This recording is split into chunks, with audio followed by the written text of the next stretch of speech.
Hey, everybody. I think my former news director is in the audience tonight. And I have her to thank for introducing me to the exciting task of covering Public Service Commission field hearings. But this is not a story about a Public Service Commission field hearing. Actually, it's a story about going to work one day and finding a press release on my chair that had the possibility of changing my life. It was a press release that said that actor Danny Glover was coming to Canton, New York to speak at St. Lawrence University in the Gulick Theater on this very stage. I'm getting goosebumps just thinking about it, and I hope it's not freaking out the next bunch of speakers that we have tonight. So we found out that Danny Glover was coming to speak during Black History Month, and it seemed like a great opportunity. All I had to do was find a way to interview him. So I called the public relations, the media relations director at St. Lawrence University and said, hey, it would be pretty cool if we could find a way for me to interview Danny Glover while he is in town. And much to my surprise, they said, sure. Not only will you get to interview Danny Glover, but we'll do it at the North Country Public Radio studios, and it will be the only interview he gives while he is in the North Country. I'll have an exclusive. Danny Glover could say something incredibly newsworthy, and I would be the only person to have it. I could sell it to NPR. I could sell it to the BBC. I could sell it, maybe, to Entertainment Tonight. So this was about 2 weeks before he was supposed to be here, and that gave me 2 weeks to get ready, which was a good thing because I don't know about how other reporters work, but I did not have a file folder in my office that was labeled 15 amazing questions for Danny Glover. And it was 1997, and this is going to surprise some of you, but Wikipedia did not yet exist.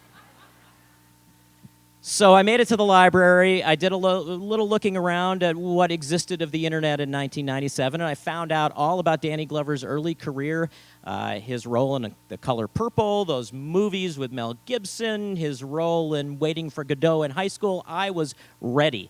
I had killer questions. This would be an amazing interview, and it was going to happen at the North Country Public Radio studios. So it was not every day that a famous person, I don't know how many of you are really familiar with Canton, New York, but there are not that many famous people, Aaron Todd notwithstanding, not that many famous people who come to speak at St. Lawrence University every day. So this really had the ability to change my career as a public radio journalist. So I was all set. It was February 14th, Valentine's Day, 1997, and my first inkling that things might not go exactly as planned was around noon that day when the weather started looking a little bit like the weather looks here today, which is to say foggy and rainy and a little bit slippery, and I got a call about an hour later from St. Lawrence saying Danny Glover's flight is running a little bit late into Ottawa, but we guarantee he will be there by 4 o'clock. Plenty of time to do this interview for him to make it over here to Gulick Theater by his speaking time of 7 o'clock. So I said, all right, starting to pace a little bit in my office, making sure this was going to happen.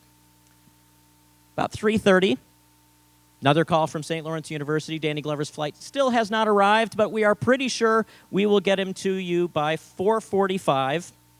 And, you know, he probably won't have a lot of time to speak before or after, but you should still be able to have the interview that you had planned.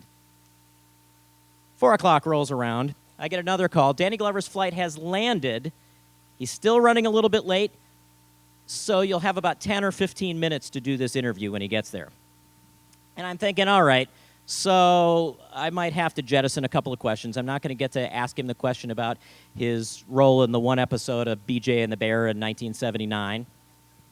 Probably not going to get to talk about his appearance in MC Hammer's Too Legit to Quit video. But most of the important stuff can stay. And meanwhile, I've gone from pacing inside my office to pacing up and down the halls, while at the same time trying to avoid my coworkers who have been dropping by and helpfully asking, hey, is Danny Glover going to show up today? So it's 5 o'clock, and finally I get the phone call from St. Lawrence University that the fog has gotten so bad that his progress has been slowed, and he's not going to be able to make it to the interview at North Country Public Radio because he still has to have dinner before he comes on stage here at Gulick. And it was a pretty huge letdown for me. You know, I had my close encounter with the color purple.